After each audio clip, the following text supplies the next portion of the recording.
अथवा गोस्वामी को इन ग्रंथों से पूर्ण रूप से अवगत होना चाहिए। उनको पढ़ने की अपेक्षा उनका श्रवण तथा उनकी व्याख्या कीर्तन अधिक महत्वपूर्ण है। केवल श्रवण तथा व्याख्या द्वारा ही शास्त्रों के ज्ञान को आत्मसात किया जा सकता है। श्रवण का अर्थ है सुनना तथा कीर्तन का अर्थ है समझना या कहना। श्रवण तथा कीर्तन ये दोनों विधियां प्रगतिशील आध्यात्मिक जीवन के लिए अति आवश्यक हैं। जिन मनुष्यों ने उपयुक्त स्रोत से विनय पूर्वक श्रवण करके दिव्य ज्ञान को भली भांति समझ लिया है, वे ही इस विषय की समुचित व्याख्या कर सकते हैं। हरे कृष्णा प्रभु जी।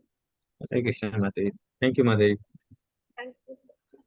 तो यहाँ पे 6 श्लोक से पहले, अभी तक हमने पहले जो 3 श्लोक थे, पहले श्लोक में श्रीमद् भागवतम का जो पहला श्लोक था, उसमें हमने डिफाइन किया कि कृष्णा कौन है ना, अपना संबंध बनाया भगवान कृष्ण से, और उसमें बताया जन्मादि अश्चयता अन्वयाद इतरता च। ये फर्स्ट श्लोक जो है कृष्णा के बारे में बता रहे हैं कि वो प्रिमल कॉज हैं, डायरेक्टली इनडायरेक्टली कॉन्शियस हैं, इन्हें सारी नॉलेज है। उन्होंने ब्रह्मा जी के हृदय में ये वैदिक नॉलेज जो है ना ट्रांसफर की। दूसरा श्लोक में श्रीमद् भागवतम की ग्लोरिफिकेशन हमने डिस्कस की कि श्रीमद् भागवतम क्या है, इसके पढ़ने से क्या फायदा होगा, है ना। ये सारी चीजें हमने डिस्कस की थी। और तीसरा श्लोक था प्रयोजन, है ना, उसका जो है उसका जो प्रयोजन क्या है, उसका जो पर्पज क्या है, श्रीमद् भागवतम का पर्पज क्या है ना। तो फर्स्ट 3 श्लोक जो है ये भगवान कृष्ण के बारे हरे में कृष्णा। संबंध, हरे कृष्ण, भगवान कृष्ण के बारे में संबंध, भगवान कृष्ण भगवत भागवतम के भागवतम की ग्लोरिफिकेशन यानी कि प्रोसेस, और तीसरा है प्रयोजन, है ना। और फिर चौथे और पांचवें श्लोक में हमने, चौथे श्लोक में एक सीन जो है ना, सीन हमने क्रिएट किया है कि एक स्टेज बनाया है। उस स्टेज में क्या बताया है कि अभी सारे के सारे ऋषि जो है सौनक ऋषि की अध्यक्षता में, है ना, बहुत सारे ऋषि मुनि हैं, और उनके हेड कौन है, सौनक ऋषि, है ना। और सौनक ऋषि से सारे असेंबल्ड हुए हैं कहाँ पे, नैमिषारण्य में, है ना। और नैमिषारण्य में हमने नैमिषारण्य की क्वालिफिकेशन, क्वालिटीज, है ना, पढ़ी थी, करेक्टरिस्टिक्स पढ़ी थी, क्यों नैमिषारण्य चुना उन्होंने। तो हमने डिस्कस किया था कि जो नैमिषारण्य है उसकी दो दो इम्पोर्टेंट पॉइंट थे। एक तो ब्रह्मा जी ने जब ये ब्रह्मांड की रचना की तो ब्रह्मांड को ऐसे कॉन्टेम्पलेट किया कि जैसे ये एक सर्कल है, और सर्कल में जब हम सर्कल बनाते हैं तो सर्कल में एक, है ना, आर्क होती है ना, धुरी। तो जो सर्कल का जो पॉइंट है वो कहाँ था, नैमिषारण्य में था।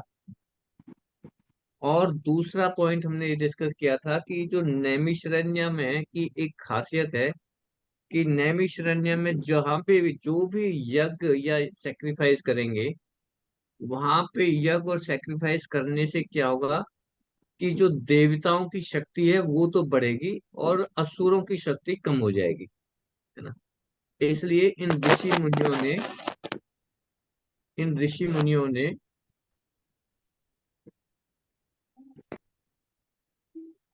मुनियों ने नैमिषारण्य को चुना, है ना। और नैमिषारण्य में उन्होंने किससे रिक्वेस्ट किया, वहां पे सुत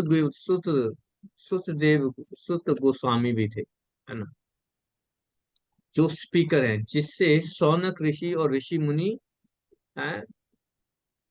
रिक्वेस्ट कर रहे हैं, प्रार्थना कर रहे हैं कि सुत गोस्वामी जी आप हमें भागवतम सुनाए, भागवतम सुनाए।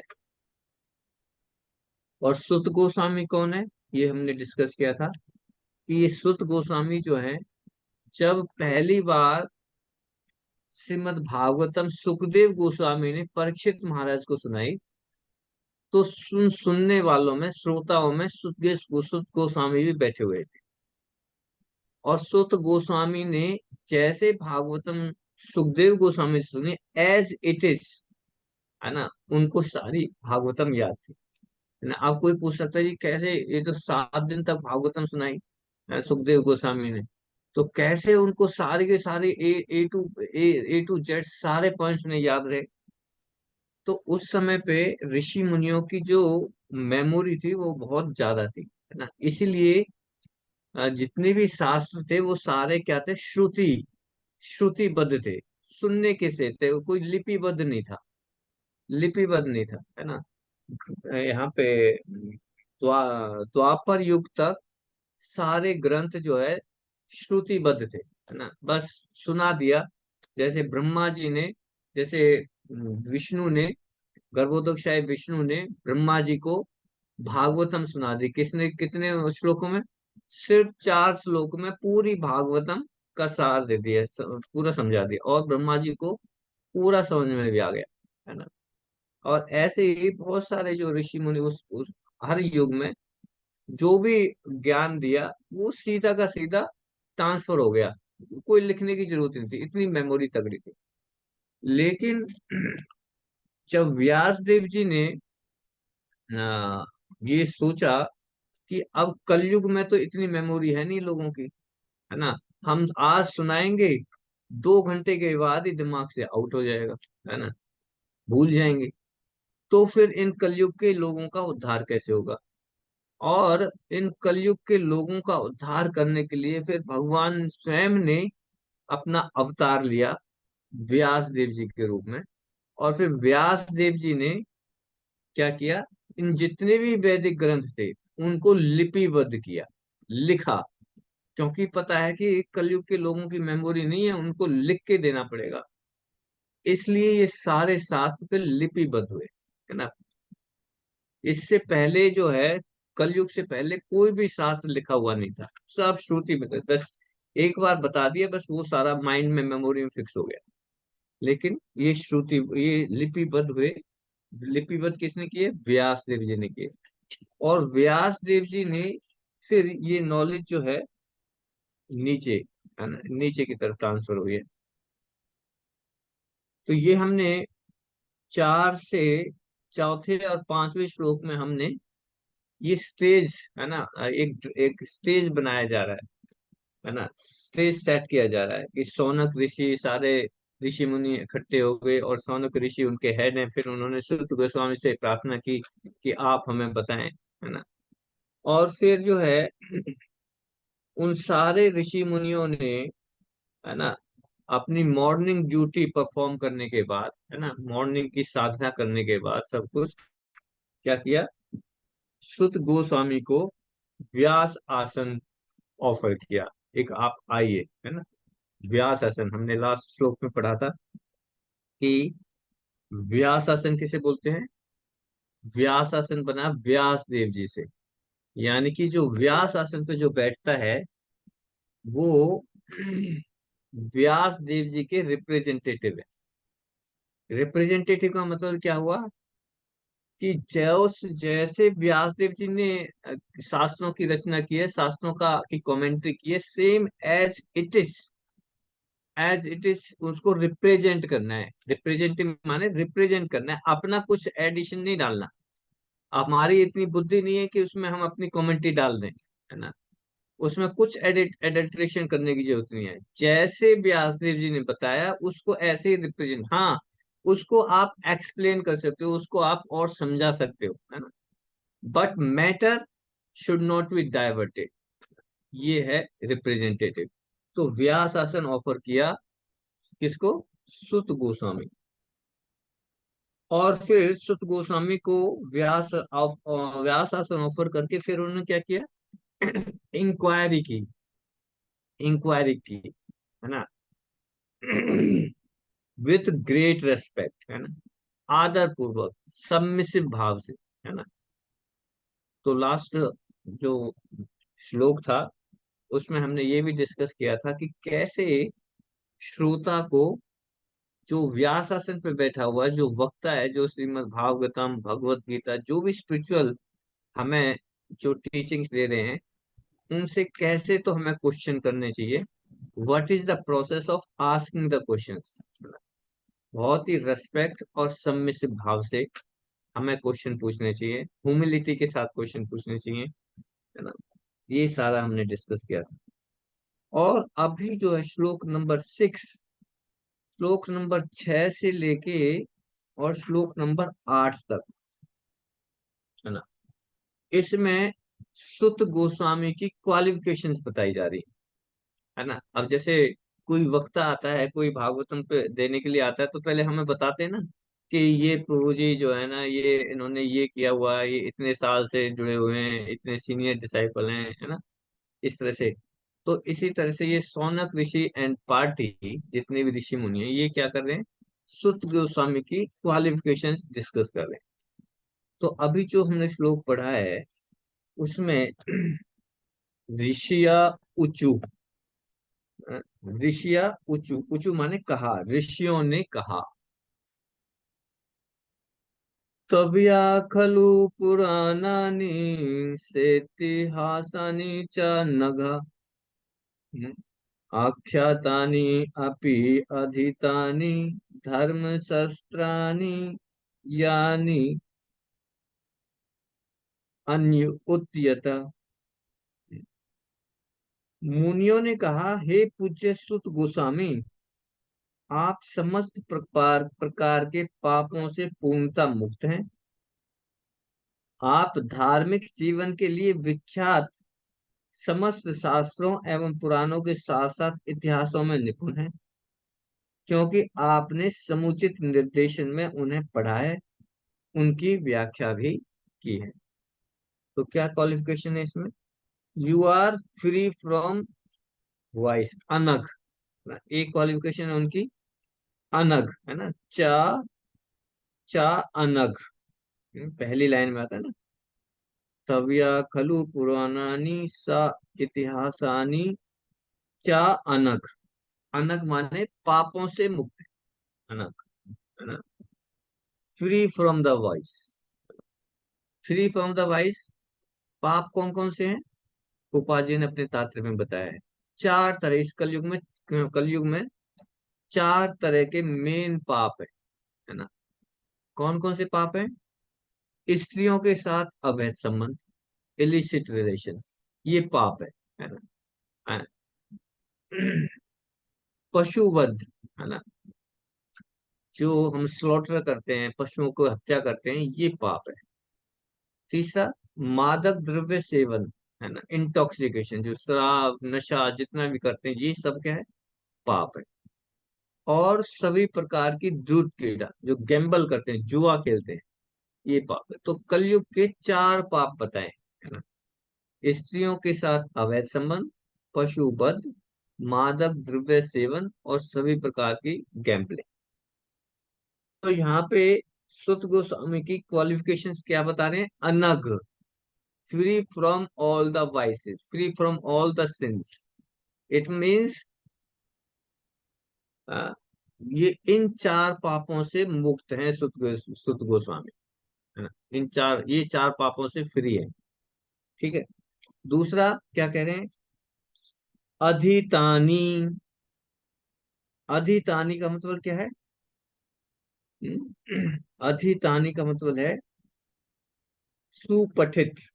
सुपठित मतलब कहते हैं कि वेल वर्स, वेल वर्स कैसे ना, भाई वो बिल्कुल ही वेल वर्स है, बहुत अच्छा है, बहुत अच्छी नॉलेज है उसकी। सुपरहिट, वेल वर्स इन, किस चीज में वेल वर्स है? फिजिक्स, केमिस्ट्री, मैथ, किस में वेल वर्स है? वेल वर्स इन स्क्रिप्चर्स, शास्त्रों में, शास्त्रों में वेल वर्स है जी, वो शास्त्रों की पूरी नॉलेज है उन्हें, सुत गोस्वामी की, ये क्वालिफिकेशन उनकी। तो पहली क्वालिफिकेशन, अनग है, पाप नहीं है, पाप रहित है वो।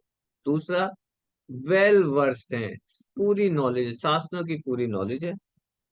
तीसरा, पुराणानि शस्त्राणि धर्म शस्त्राणि की स्क्रिप्चर्स में क्या है, पुराण, हिस्ट्रीज, है ना, और धर्म, ये सारी चीजें उनकी, उनको जो है उनमें वो पूर्णता वेल वर्स्ड है। और क्या है, आख्यातानी, आख्यातानी माने एक्सप्लेन्ड, आपने इन चीजों को ऑलरेडी एक्सप्लेन भी किया हुआ है, शास्त्रों का एक्सप्लेन भी किया हुआ है आपने, है ना। ऐसा नहीं है कि बस अभी पढ़ के आए और सीधे आप बता दिए बस, है ना। सुत गोस्वामी ऑलरेडी वेल वर्स हैं, पापों से रहित हैं, और ऑलरेडी बहुत सारा एक्सप्लेनेशन दिए हुए हैं इसमें। तो यहाँ पे बता रहे हैं कि गोस्वामी, किसी गोस्वामी को व्यास आसन में बैठने का तभी साहस करना चाहिए जब वह इन सभी पापों से मुक्त हो, जो निष्कलंक चरित्र वाला न हो और उपयुक्त पापों से रहित न हो, उसे व्यास आसन पर ना बैठाया जाए। उसे न केवल इन सभी पापों से मुक्त होना चाहिए, अपितु समस्त शास्त्रों में या वेदों में प्रांगत होना चाहिए। पुराण भी वेदों के ही अंग हैं, एवं महाभारत या रामायण जैसे इतिहास भी वेदों के ही अंग हैं। अब इसमें एक बहुत इंपॉर्टेंट पॉइंट आता है। अब इसमें क्या कह रहे हैं कि जो निष्कलंक चरित्र वाला ना हो और पापों से रहित ना हो, उसे व्यास आसन पर नहीं बैठना चाहिए, बैठाना चाहिए। इसका मतलब क्या है? इसका मतलब जो हमारे टेम्पल में क्लासेस होती हैं, जो भी प्रभु जी जाते हैं, क्या वो सारे पापों से मुक्त हैं, निष्कलंक हैं, और क्या है, सारे पापों से मुक्त है, निष्कलंक चरित्र वाला है, और सारे वेदों में पारंगत है, सारे वेद शास्त्र पढ़ रखे हैं, उन्हीं को बैठाना चाहिए। तो क्या हम हमें इस कलयुग में ऐसे जो बिल्कुल परफेक्ट रिप्रेजेंटेटिव, जो व्यास व्यास देव जी के रिप्रेजेंटेटिव हम मिल सकते हैं? हम्म। तो प्रभुपाद जी ने इसको एक्सप्लेन किया अपने लेक्चर में। क्या एक्सप्लेन किया है? प्रभुपाद जी ने कहा कि देखिए, यहाँ पे जो भी व्यक्ति, जो वक्ता है, वो हो सकता है निष्कलंक ना हो सकता है वेदों में प्रांगत ना हो सकता है पाप रहित ना हो, लेकिन अगर वो व्यास देव जी को फॉलो कर रहा है, व्यास देव जी के रिप्रेजेंटेटिव के रूप में काम कर रहे हैं, यानी कि जो व्यास देव जी ने बोला है उसी को रिप्रेजेंट कर रहा है हमें, that is also like a, वो व्यास आसन पे बैठ सकता है, वो भागवतम के बारे में बता सकता है। यानी कि जो भी व्यक्ति अपने मन गठित कोई भी चीज उसमें एक्स्ट्रा नहीं जोड़ सकता, है ना। जो भागवतम है वो ही बताना है। एक बार जब अमेरिका में थे प्रभुपाद जी, तो वहाँ के जो जो नए नए भक्त थे, है ना, नए नए भक्त थे, और नया नया मूवमेंट स्टार्ट हुआ था। तो एक एक पत्रकार ने पूछा प्रभुपाद जी से कि प्रभुपाद, क्या आपके ये सारे जो शिष्य हैं, ये सारे, क्या ये बहुत अच्छे, ये they are all good devotees, they are, जो है, जो बता रहे हैं ये बिल्कुल प्योर हैं, आर दे आर शिष्यज आर प्योर, प्योरिटी?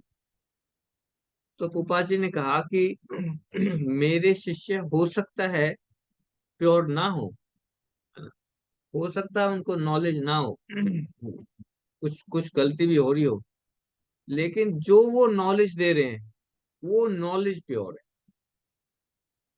जो नॉलेज हम लोग बता रहे हैं, है ना, हमारे अंदर अवगुण हो सकते हैं, है ना, हो सकते हैं हम पाप भी कर रहे हो, लेकिन जो नॉलेज मैं बता रहा हूँ, जो नॉलेज मेरे शिष्य बता रहे हैं, उस नॉलेज में कोई फुला नहीं है। ठीक है ना। तो हमें क्या करना है? We are also the representative of that parampara, उस परंपरा में, तो हमें सिर्फ शास्त्रों में, जो हमारे भागवतम में, भगवत गीता में जो शास्त्रों में, या हम प्रभुपाद जी, जो प्रभुपाद जी ने कहा है, हम प्रभुपाद जी को रिप्रेजेंट करते हैं। हम सभी जितने भी ग्रुप में हैं, वी आर रिप्रेजेंटिंग शिला प्रभुपाद।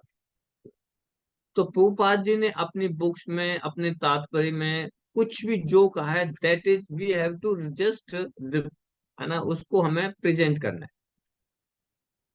हम अपनी नॉलेज लगा के, अपनी इंटेलिजेंस लगा के उसमें कुछ भी मॉडिफिकेशन करने की जरूरत नहीं है, और ना ही हम कर सकते हैं। We are not authorized. We have to work like a postman. जैसे एक लेटर में कुछ लिखा है, उस लेटर को उठा के हमें दूसरे तक पहुंचाना है ना। यही है गुरु परंपरा। परंपरा क्या है? डिसाइप्लिक सक्सेशन की। ब्रह्मा जी ने जो नॉलेज दी, वही नॉलेज हमारे गुरु परंपरा के द्वारा हम तक पहुंच रही है, और हमें भी उसी गुरु परंपरा को फॉलो करते हुए उसी नॉलेज को आगे पहुंचाना है। ठीक है। तो गोस्वामी जो आचार्य है, गोस्वामी को इन ग्रंथों से पूर्णतः अवगत होना चाहिए। उनको पढ़ने की अपेक्षा उनका श्रवण तथा कीर्तन अधिक महत्वपूर्ण है। अब कोई कह सकता है जी, हम तो जी शास्त्र पढ़ेंगे, शास्त्र पढ़ेंगे, ना तो हम किसी को बताएंगे और ना ही सुनेंगे, बस हम पढ़ेंगे। तो यहाँ पे पोपा जी क्या कह रहे हैं कि शास्त्र पढ़ने से ज्यादा इंपॉर्टेंट क्या है? श्रवण करना और कीर्तन करना। ठीक है। तो श्रवण का मतलब क्या है? श्रवण का मतलब है कि बहुत अटेंटिवली, ध्यान पूर्वक सुनना है। ये जो नॉलेज है, ये जो भागवतम की नॉलेज है, ये कोई ऑर्डिनरी नॉलेज नहीं है, है ना। ऑर्डिनरी, इसको भगवान ने क्या बताया है? राज विद्या राज गुह्यम पवित्रम इदम उत्तमम। ये नॉलेज कैसी है? राज विद्या। राज विद्या का मतलब, it is the king of all knowledge. जितनी भी नॉलेज है, जितनी विद्या है, उसकी राजा है, king. It is the king, राज विद्या। अच्छा जी, राज विद्या है। और क्या है? राज विद्या राज गुह्यम। गुह्यम माने कॉन्फिडेंशियल है, सीक्रेट है, बिल्कुल। जैसे अपनी कोई बहुत सारी सीक्रेट बातें होती हैं, तो किसको बताई जाती हैं?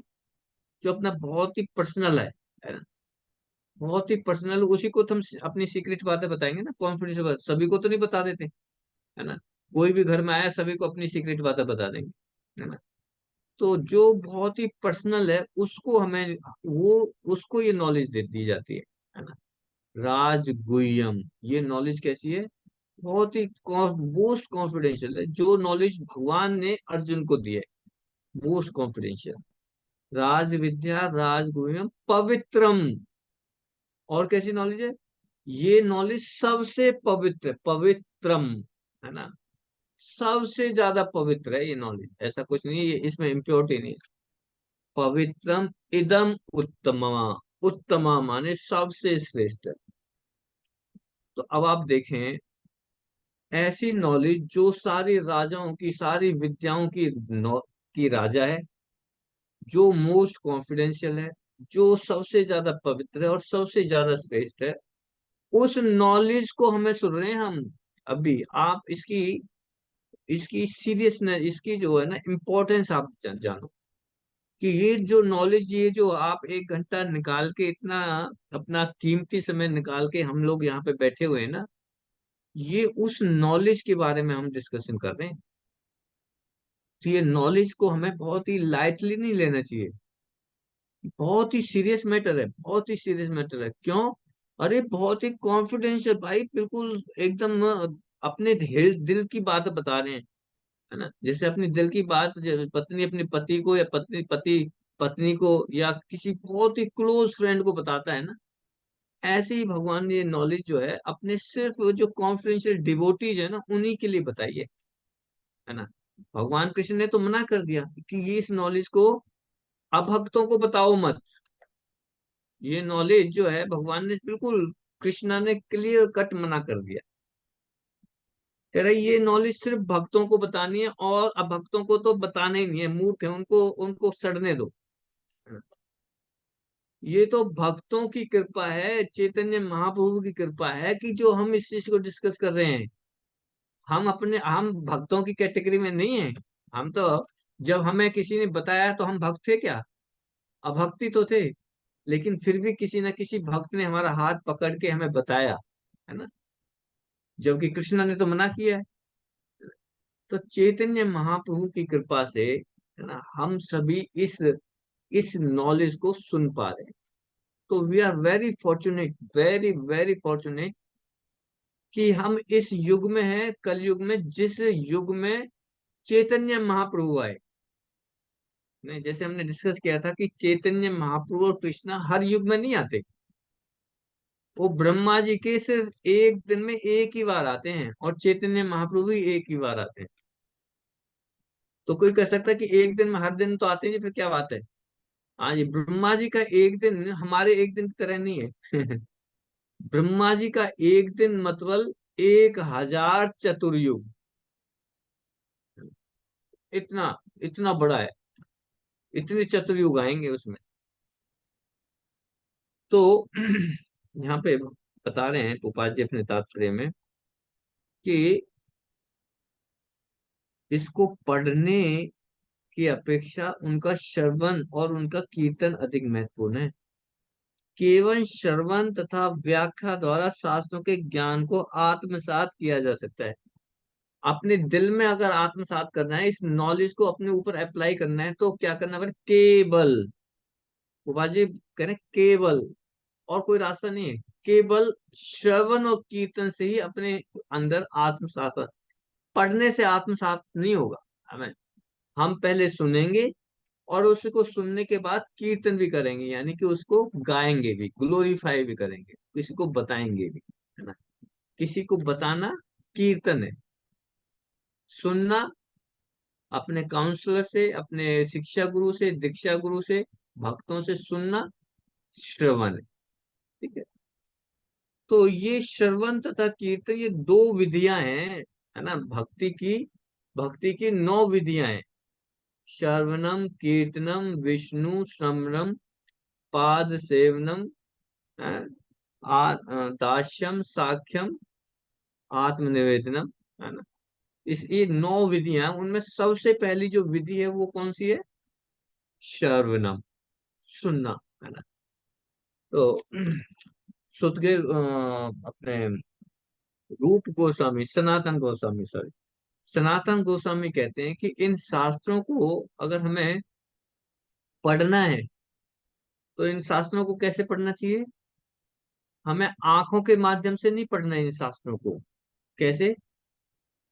सनातन गोस्वामी कहते हैं इन शास्त्रों को हमें कानों से पढ़ना है, कानों के माध्यम से पढ़ना है। कानों के पढ़ने मतलब श्रवण।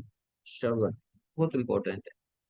श्रवण तथा कीर्तन, ये दो विधियां प्रगतिशील आध्यात्मिक जीवन के लिए अति आवश्यक है। Very important, it's very important.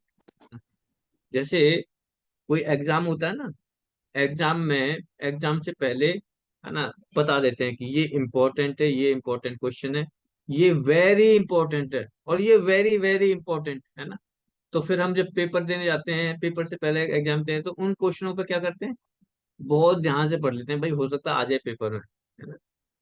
तो ये अति आवश्यक है, वेरी इंपॉर्टेंट है। क्या? श्रवण और कीर्तन की विधि को फॉलो करना। ठीक है। आगे जिन लोगों ने उपर्युक्त स्रोत से विनय पूर्वक श्रवण करके अपने दिव्य ज्ञान को भली भांति समझ लिया है, वे ही इस विषय को समुचित व्याख्या कर सकते हैं। जिन्होंने सुन लिया है अच्छी तरह से, वो ही इसको फिर आके बता सकते हैं। ठीक है। नेक्स्ट श्लोक पढ़िए माते। हाँ। हम्म। कौन पढ़ेंगे? यस, मिथिला माता जी पढ़ो। हरे कृष्ण प्रभु जी दंडवत प्रणाम।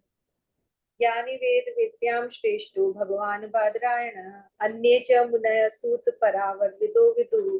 हे सूत गोस्वामी, आप ज्येष्ठतम विद्वान एवं वेदांती होने के कारण ईश्वर के अवतार व्यासदेव के ज्ञान से अवगत हैं, और आप उन अन्य मुनियों को भी जानते हैं जो सभी प्रकार के भौतिक तथा आध्यात्मिक ज्ञान में निष्णात हैं। तात्पर्य शिला प्रभुपाद द्वारा। शिला प्रभुपाद की जय। श्रीमद् भागवत ब्रह्म सूत्र या बादरायणी वेदांत सूत्र की स्वाभाविक टीका है। इसे स्वाभाविक कहा जाता है क्योंकि व्यासदेव वेदांत सूत्र तथा समस्त वैदिक साहित्य के सार रूप इस श्रीमद् भागवत के ग्रंथकार हैं। व्यासदेव के अतिरिक्त अन्य ऋषिगण यथा गौतम, कणाद, कपिल, पतंजलि, जैमिनी तथा अष्टावक्र 6 विभिन्न दार्शनिक प्रणालियों के ग्रंथकार हुए हैं। आस्तिकता की पूर्ण व्याख्या वेदांत सूत्र में है, जबकि अन्य दार्शनिक चिंतन प्रणालियों में समस्त कारणों के परम कारण के विषय में कोई उल्लेख नहीं मिलता। कोई व्यासासन पर तभी बैठ सकता है जब वह दर्शन की समस्त प्रणालियों से अवगत हो, जिससे वह अन्य समस्त प्रणालियों के खंडन में भागवत के आस्तिकतावाद को प्रस्तुत कर सके। श्रीला सूत गोस्वामी उपयुक्त शिक्षक थे, इसीलिए नैमिषारण्य के मुनियों ने उन्हें व्यासासन पर बैठाया। श्रीला व्यासदेव को यहाँ पर भगवान कहा गया है क्योंकि वे प्रामाणिक शक्त्यावेश अवतार हैं।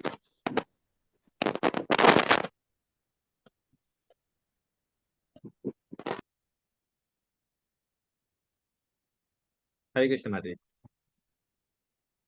तो यहाँ पे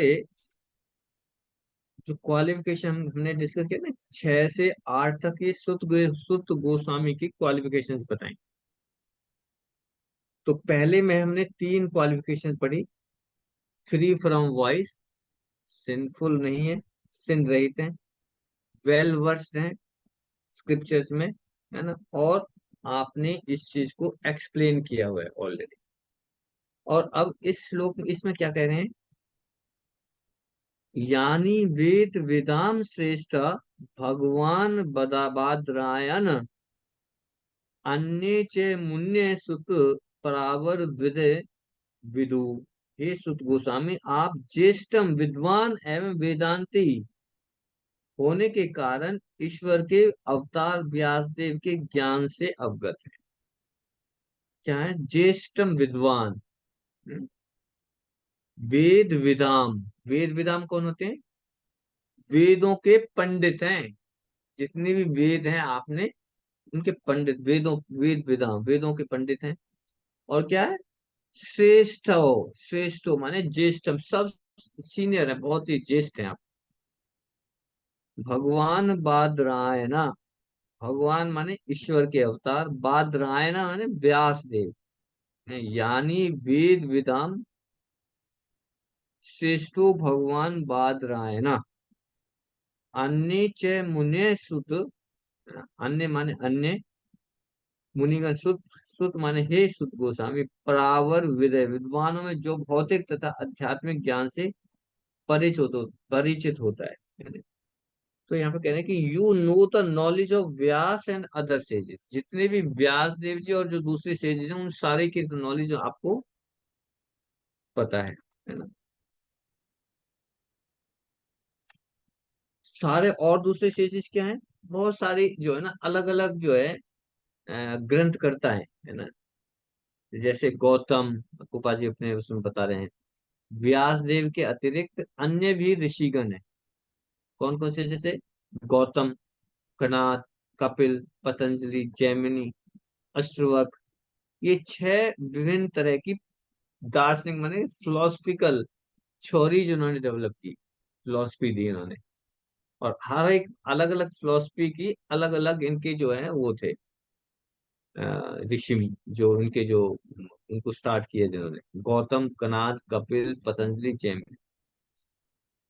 और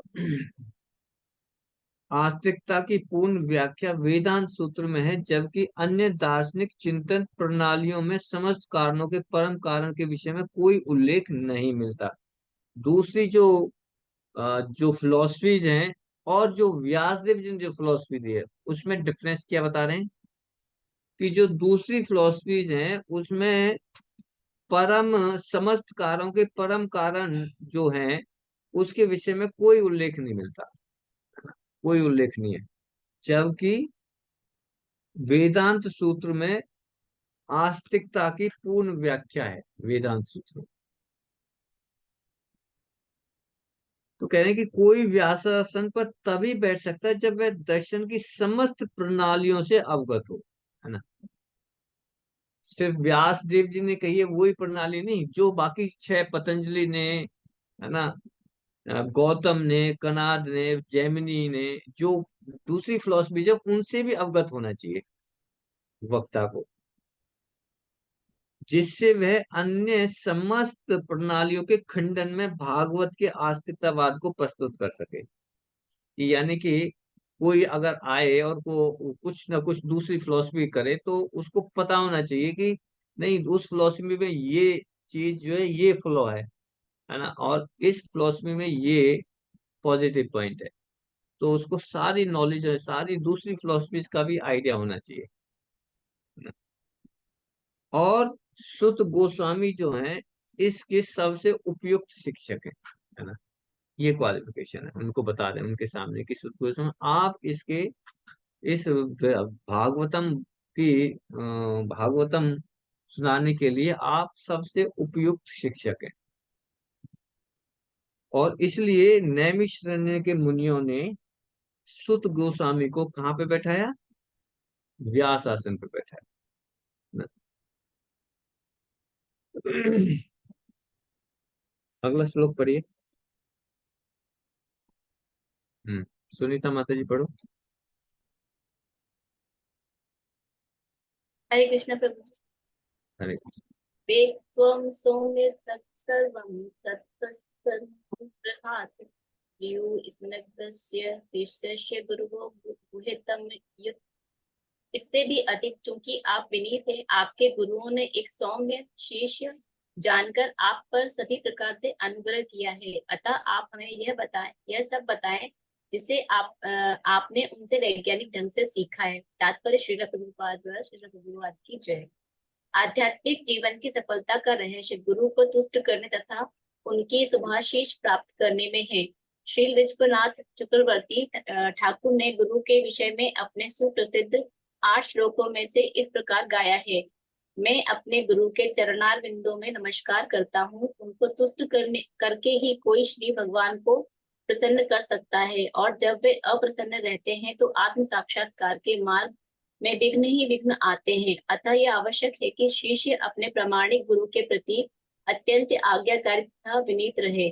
श्रील सुत गोस्वामी शिष्य के इन सारे गुणों से ओतप्रोत थे, अतः उन पर विद्वान एवं स्वरूप सिद्ध आध्यात्मिक गुरुओं तथा श्रील व्यास देव तथा अन्य गुरुओं की कृपा दृष्टि थी। नैमिषारण्य के मुनियों को पूर्ण विश्वास था कि श्रील सुत गोस्वामी प्रामाणिक व्यक्ति हैं, इसलिए वे उनसे सुनने हेतु उत्सुक थे। हरे कृष्ण प्रभु।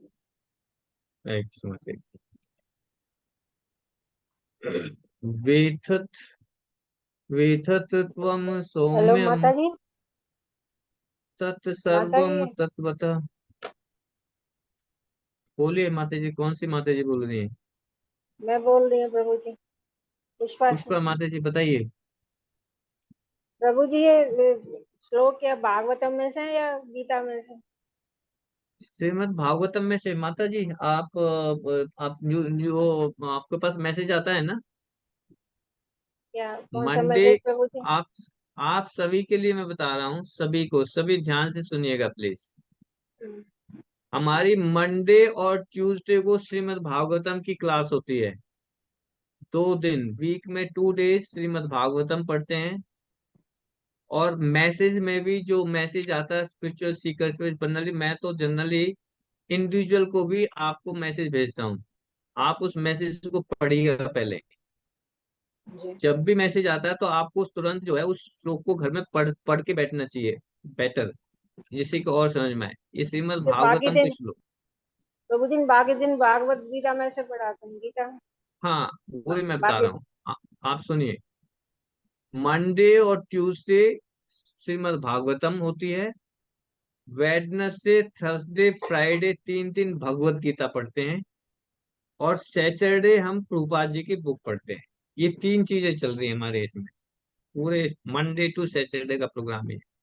नोट कर लीजिए। Monday Tuesday Shrimad Bhagavatam, Wednesday, Thursday, Friday Bhagavad Gita, और सैटरडे श्रील प्रभुपाद जी की बुक। ठीक है। तो आज जो श्लोक है श्रीमद् भागवतम का है, और हमने सिक्स, सेवंथ, अभी ये सेवंथ है, मैं ये एट्थ है ना। तो सिक्स, सेवंथ, एट्थ अभी किया हमने। ठीक है। भागवतम है, श्रीमद् भागवतम है पुष्पा माता जी आपके पास? नहीं प्रभु जी, भगवतम नहीं है मेरे पास, गीता है। हाँ, भागवतम मैंने कितनी बार बोला है, जिन जिन के पास नहीं है आप सुनीता माता जी को अपना नंबर, नाम, एड्रेस बता दें, आपके जी घर पे यहाँ से भिजवा दूंगा। सभी के पास भागवतम का सेट होना चाहिए। अगर भागवतम का सेट नहीं है तो एटलीस्ट फर्स्ट कैंटो तो जरूर से होना चाहिए। फर्स्ट ठीक है। कैंटो और श्रीमद् भागवतम के सेट में ये है कि जब आप से दोबारा से करोगे, भागवतम का सेट लोगे, क्योंकि फर्स्ट कैंटो कंप्लीट होने के बाद जो सेट आएगा उसमें फर्स्ट कैंटो ऑलरेडी आएगा, आपको सेकंड कैंटो अलग से नहीं मिलेगा, कहीं ठीक है पे भी नहीं प्रभु। मिलेगा। ठीक है। तो अभी आप भागवतम का फर्स्ट कैंटो में भी पैसे डालोगे, और फिर भागवतम का सेट लेने में फिर आपके पास भागवतम का फर्स्ट कैंटो की 2 कॉपियां हो जाएंगी, क्योंकि सेकंड जी कैंटो आपको पर्सनल अलग से नहीं मिलेगा, वो पूरे सेट के साथ ही मिलेगा। तो फर्स्ट जब और लेना सेकंड। ही है, जब लेना ही है जी तो पूरा सेट ले लीजिए, है ना। जी अगर जिसके पास जी कोई प्रभु। फाइनेंशियल प्रॉब्लम नहीं है ना, भगवान की कृपा से मैं जैसे भी देख रहा हूँ हमारे ग्रुप में, भगवान ने आपको सभी को इतना तो बना रखा है कि इतनी फाइनेंशियल पोजीशन आपकी अच्छी होगी कि ठीक है भागवतम प्रभु। को अपने घर में ला सकते हैं। तो ठीक आप है प्रभु। सभी को भागवतम सेट ले लीजिए आप, है ना। जी और फिर भी अगर आप को लगता है कि नहीं मैं नहीं ले पा रही हूँ, तो फर्स्ट कैंटो ले लीजिए फॉर द टाइम भी। तो लेकिन प्रभु जी दोनों ले लेंगे। हाँ, तो आप दोनों। सुनीता माता जी है, सुनीता सिंह माता जी है, माता जी आप हैंड रेज करें जरा एक बार सभी को। ये सुनीता माता जी हैं, ये सेवा कर रही हैं। आप जी सभी सुनीता माता जी का नंबर है, उन्होंने डिस्प्ले भी किया हुआ है। जिस जिसके जी पास नहीं है, आप सुनीता माता जी को कांटेक्ट करें, वो आपके पास घर पे ही भिजवा देंगे, हम घर पे ठीक है। भिजवा देंगे। ठीक है। थैंक यू प्रभु जी। जी। ओके, हरे कृष्ण। हरे कृष्णा। तो इस श्लोक में भी सुत गोस्वामी की क्वालिफिकेशंस बता रहे हैं।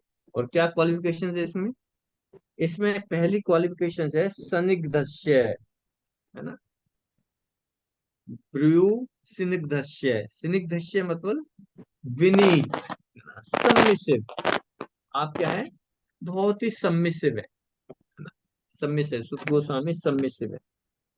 दूसरा सौम्य, सौम्य माने शुद्ध तथा सरल व्यक्ति, शुद्ध तथा सरल व्यक्ति, है ना, जेंटल, है ना। और तीसरी क्या है?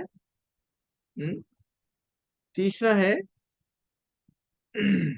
शिष्यस्य गुरुव गुह्यम अपि उत, कि आपने, आप क्योंकि आप सबमिसिव हैं, जेंटल हैं, और इसलिए hence Guru endowed you with favours, इसलिए गुरु ने आपके ऊपर कृपा दृष्टि की हुई है।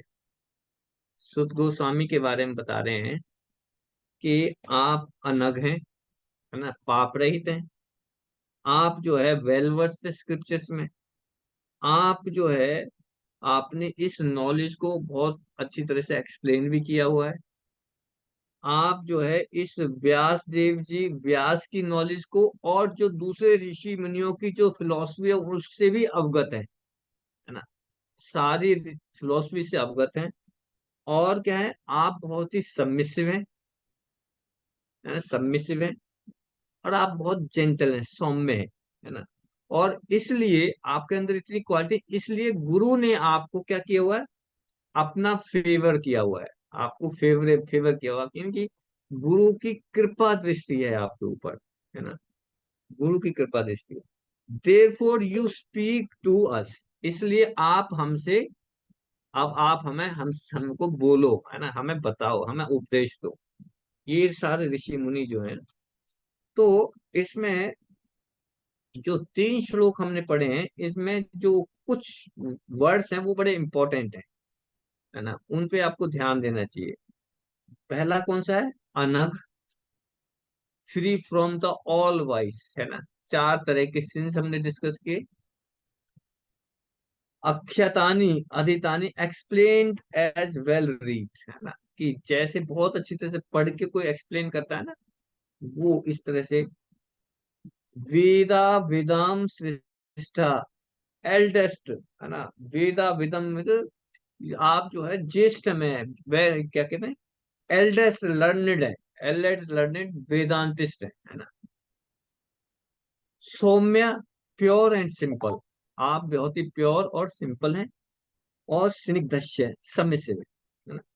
तो यहाँ पे पुपाल जी देखिए अपने तात्पर्य में एक बहुत इंपॉर्टेंट चीज बताते हैं। आध्यात्मिक जीवन की सफलता का रहस्य गुरु को प्रसन्न करने तथा उनके शुभाशीष प्राप्त करने में है। पहला ही लाइन जो है पुपाल जी, देखिए प्रभुपाद जी की एक एक वर्ड, एक एक लाइन जो है बहुत इंपॉर्टेंट है। हमें ये समझना चाहिए कि Prabhupada ji is the representative of Vyasadeva, है ना। तो हमें प्रभुपाद जी की एक एक लाइन का मीनिंग प्रभुपाद जी ने ऐसे नहीं बोल दिया, है ना। बहुत इंपॉर्टेंट, क्या कह रहे हैं, ये जो difference in material life and spiritual life. Material life में तो आप खूब मेहनत करो, गधे की तरह खूब मेहनत करो, है ना। मेहनत करके जो है ना, आपको सफलता जो है उस मेहनत और भगवान की सैंक्शन से आपको सफलता मिलेगी, है ना। मेहनत और भगवान की सैंक्शन से आपको सफलता मिलेगी मेटेरियल लाइफ। लेकिन स्पिरिचुअल लाइफ डिफरेंट है। स्पिरिचुअल लाइफ में आपकी आपकी मेहनत कोई मायने नहीं रखती, और भगवान की सैंक्शन भी कोई मायने नहीं रखती। एक तरह से आपकी जो सफलता है उसका रहस्य क्या है? उसका रहस्य है गुरु को प्रसन्न करना। आध्यात्मिक लाइफ जीवन की सफलता का रहस्य गुरु को प्रसन्न करना है और उनका शुभाशीष प्राप्त करने में है। जब गुरु प्रसन्न होंगे तब ही कृष्णा प्रसन्न होंगे। अगर आप डायरेक्टली कृष्णा को अप्रोच करोगे तो कृष्णा कभी भी एंटरटेन करेंगे नहीं, वो सुनते ही नहीं, वो देखेंगे नहीं तुम्हारी तरफ, समझे। कृष्णा जो है वो सिर्फ गुरु के माध्यम से ही एंटरटेन करते हैं। गुरु ने जिसको रिकमेंड किया उसी को वो देखते हैं, बाकी और किसी को एंटरटेन ही नहीं करते। इसलिए हम लोग भी किसका सहारा लेते हैं? हम डायरेक्टली कृष्णा का सहारा नहीं लेते, कृष्णा के पास जाएंगे वो रिजेक्टेड। हम राधा रानी का सहारा लेते हैं, पाया, है ना। राधा रानी का सहारा लेते हैं। राधा रानी, अच्छा राधा रानी में क्या गुण है? राधा रानी में एक बहुत अच्छा गुण है, कौन बताएंगे? राधा रानी की एक बेस्ट क्वालिटी, हाँ उषा गुलाटी मान रही।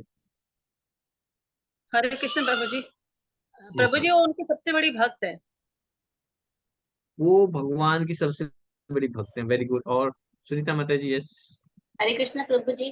प्रभु जी वो किसी के अवगुण नहीं देखती हैं, जो हाँ, वेरी इंपॉर्टेंट। वो राधा रानी को लगता है कि किसी उनमें किसी में जो है अवगुण दिखाई नहीं देते। राधा रानी, वो जो भी राधा रानी के पास जाते हैं, राधा रानी सोचती है कि ये तो कितना अच्छा भक्त है ना। और तुरंत उसको कृष्णा को रिकमेंड करती है कि कृष्णा ये इससे अच्छा भक्त नहीं है, ले है ना, इसको करो। तो हम बाया मीडियम जो है ना, बाया, है ना, कृष्णा एंटरटेन ही नहीं कर रहे हैं हमें डायरेक्टली। और राधा रानी और हमारे गुरु जो है, राधा रानी किसको होल्ड, किसकी सुनती है? गुरु के माध्यम से ही, है ना। तो यहाँ पे प्रभा जी बता रहे हैं कि आध्यात्मिक जीवन की सफलता, हम प्रयास कर सकते हैं आध्यात्मिक जीवन के लिए, लेकिन अगर गुरु खुश नहीं है, गुरु प्रसन्न नहीं है, वी कैन नॉट, हम सफल नहीं हो सकते, लटकते रह जाएंगे, आधा अधूरे में लटक जाएंगे। अगर हमें अपनी स्पिरिचुअल लाइफ में सक्सेसफुल होना है तो ये रहस्य है ना। प्रभा जी क्या कह रहे हैं? सफलता का रहस्य, secret, the secret of success, exam में पास होने का सीक्रेट बता दिया, है ना। क्या है? गुरु को प्रसन्न करने तथा उनके शुभाशीष प्राप्त करने में है, उनका आशीर्वाद लेना। श्री विश्वनाथ चक्रवर्ती ठाकुर ने गुरु के विषय में अपने सुप्रसिद्ध 8 श्लोकों में इस प्रकार की से गाया है। मैं अपने गुरु के चरणार बिंदों को नमस्कार करता हूँ। उनको तुष्ट करके ही कोई भगवान को प्रसन्न कर सकता है।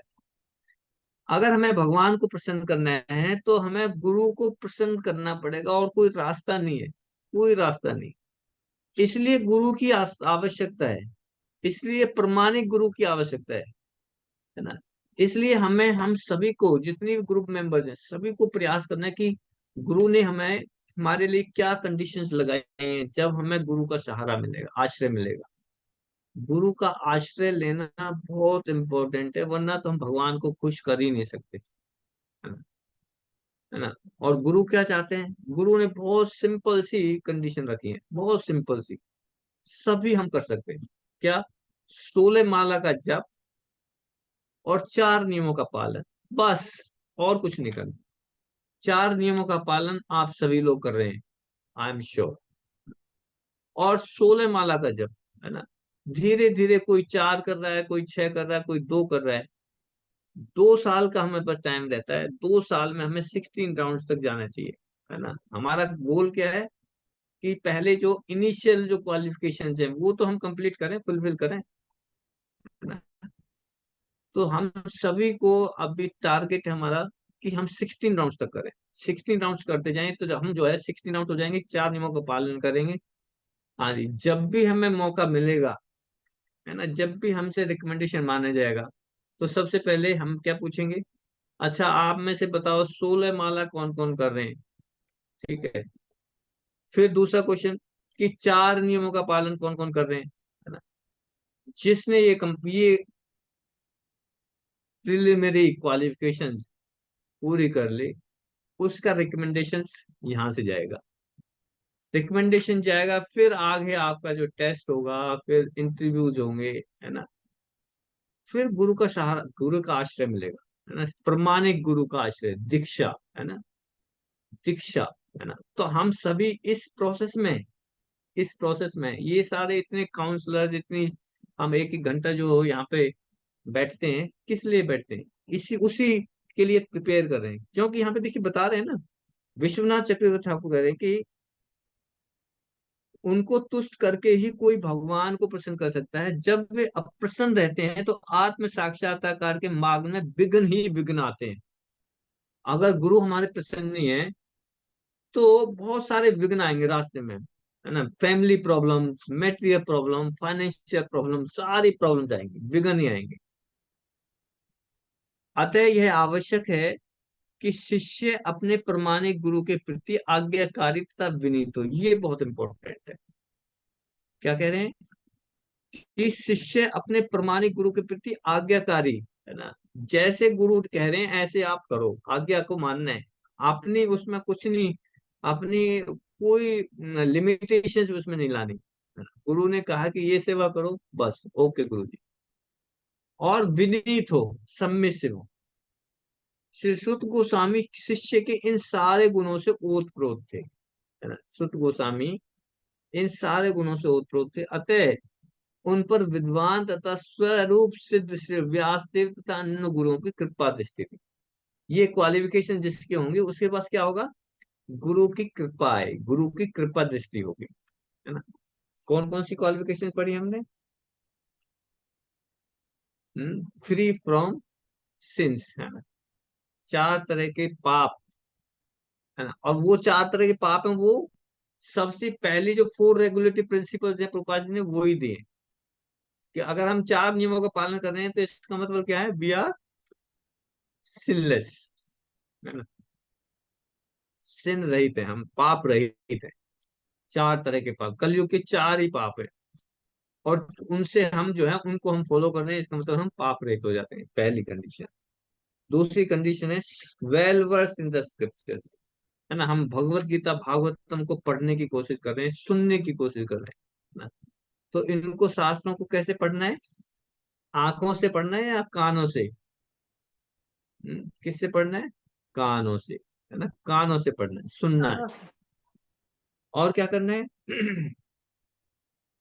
श्रवण और कीर्तन, है ना, कीर्तन भी करना है। कीर्तन मतलब जो सुना है उसको हमें डिस्कस भी करना है, डिस्कस करना है।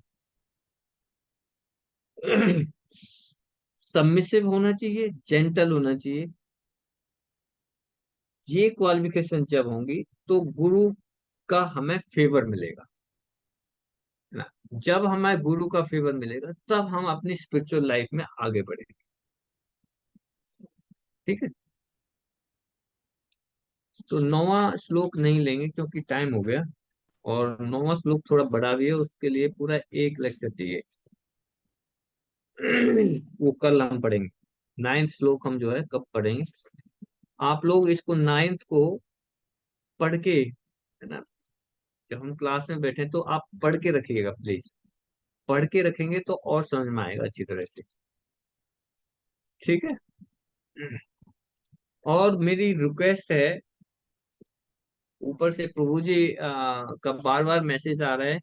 जन्माष्टमी हमारी आ रही है अभी, 7 तारीख की जन्माष्टमी है, और हम सभी ग्रुप मेंबर्स को एटलीस्ट हमें अभिषेक करना चाहिए। मैंने मैसेज भी डाला है। ये अपॉर्चुनिटी हमें कभी भी जन्माष्टमी को छोड़ के जो न्यू फाइट्स हैं उनको ये अपॉर्चुनिटी नहीं मिलेगी, क्योंकि इस दिन, जन्माष्टमी वाले दिन, जो हमारे विग्रह हैं, है ना, गौर निताई के जो विग्रह हैं वो बाहर आते हैं, और हम क्वालिफाइड नहीं है अभिषेक करने के लिए। लेकिन जन्माष्टमी पे ये स्पेशल मर्सी है उनकी कि आप अपनी फैमिली के साथ अभिषेक कर सकते हैं, अभिषेक कर सकते हैं अपने हाथ से पर्सनली। वरना तो इसके लिए मंदिर में ब्राह्मण दीक्षित होना चाहिए, है ना। लेकिन जन्माष्टमी एक ऐसा वो है, उसमें हम अभिषेक कर सकते हैं अपने हाथ से पर्सनली, मंत्रों के उच्चारण करके पूरा अरेंजमेंट होता है ना। जिन्होंने पहले किए हैं उन्होंने देखा होगा, जो नए हैं उनके लिए मैं बता रहा हूँ। आप सभी अभिषेक की सेवा को जल्दी से जल्दी स्पॉन्सर करिए, और अपने स्क्रीनशॉट्स जो है मुझे शेयर कर दीजिए, जिससे कि आपकी लिस्ट बन जाए। क्योंकि जितने भी अभिषेक होने हैं उसकी लिस्ट बनती है, उसके रिटर्न गिफ्ट बनते हैं, और रिटर्न गिफ्ट तैयार होते हैं। जब आप आएंगे तो साथ के साथ अभिषेक के साथ स्लिप भी मिलेगी आपको, रिटर्न गिफ्ट भी मिलेंगे। जितना लेट हो जाएंगे वो लिस्ट तैयार नहीं होगी, क्योंकि सारे जो जितने भी भक्त हैं सारी सेवाओं में लगे हुए हैं। किसी को लिस्ट बनानी है, किसी को सेवा की लिस्ट बननी है, किसी की जो है ना कॉलिंग की सेवा चल रही है, किसी, हर व्यक्ति, हर भक्त लगा हुआ है।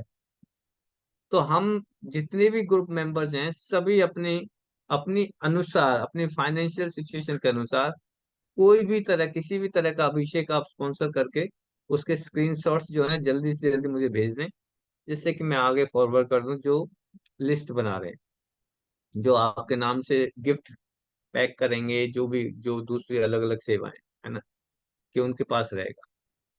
तो आपसे विनती है कि सभी ग्रुप मेंबर्स को हम अपनी यथासंभव, अपनी स्थिति के अनुसार, है ना, अभिषेक की सेवा ले लेनी चाहिए। अभिषेक करने का इस अपॉर्चुनिटी को मिस नहीं करना चाहिए। ठीक है। श्रील प्रभुपाद की जय। वांछा कल्पतरुभ्यश्च कृपा सिंधु एव च पतितानां पावनेभ्यो वैष्णवेभ्यो नमः।